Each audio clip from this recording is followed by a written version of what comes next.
So, just I'm curious about your thoughts in terms of, again, I'm thinking about our audience here. When you started your company, I guess it was 17, 18 years ago. I wonder, what do you think about today? So for the young people who are thinking about starting companies today, is it harder, easier?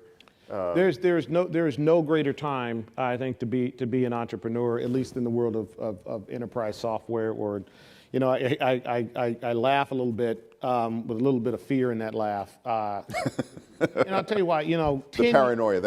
It is because 10 years ago, 8 years ago, everybody wanted to be Mark Zuckerberg, right? And I was fine with that. Everybody's going after the consumer.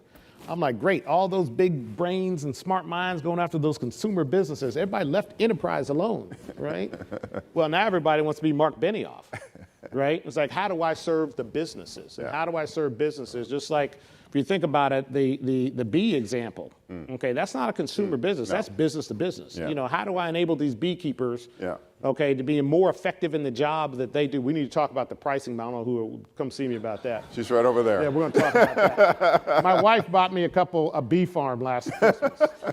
I don't have 3,000, I've got like 4, but we should talk about the pricing models. We make great honey, though. It's called, what's it called? Honey for My Honey. That's the brand she got. Malibu Farms. It's awesome. Anyway, we'll talk.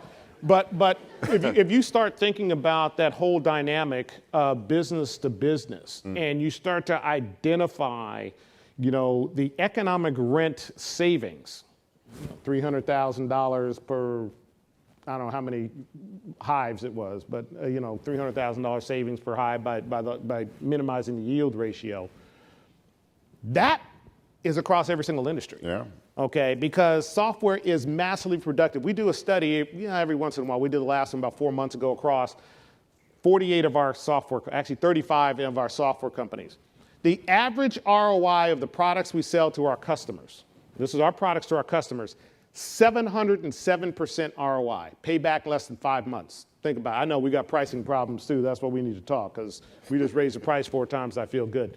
But if you are in the real estate business and you decide to actually make a building energy efficient, double pane windows and LED lighting and it's a 45% ROI. 707. 45% ROI. If you implement, the old process controls, right? Six Sigma in a process industries plant, 200% ROI, 700%. You see the point? Yep. And all you smart people from McKinsey, you tell us that your reports give you 300% ROI, and I believe you, kind of. But that's the impact.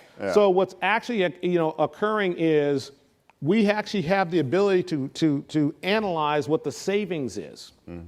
Okay, for enterprise software in a way that you can now go sit with customers and say, oh, by the way, not only can I deliver the savings and more user-friendly and all those sort of things, but I can distribute it in a cloud architecture, and so you actually don't have to have a whole lot of initial cost. Right. The key to that is just don't compete with any Vista companies and you'll do just fine. But I think it is easier to be an entrepreneur today because of the distributed computing power and capabilities that are out there. The hard part is people and talent. That's the hard part.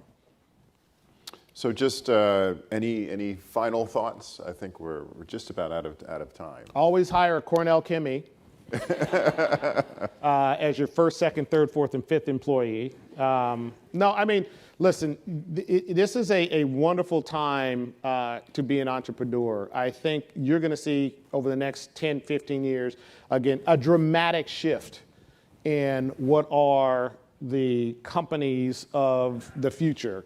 Half of the Fortune 500 companies since 2000 no longer exist. Okay, I mean, it's a staggering statistic. Okay, and there's a massive amount of capital that has now actually flowed into the VC market and the private equity market.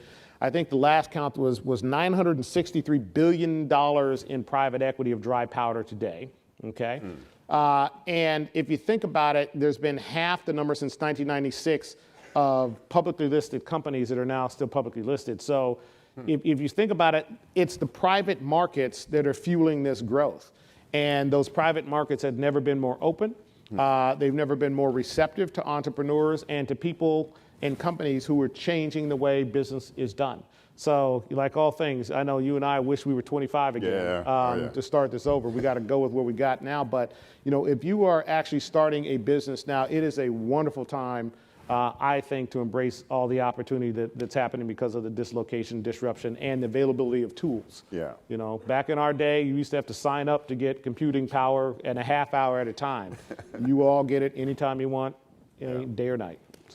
So it's a great time. I really want to ask the audience to thank Robert for a fantastic. Thank you.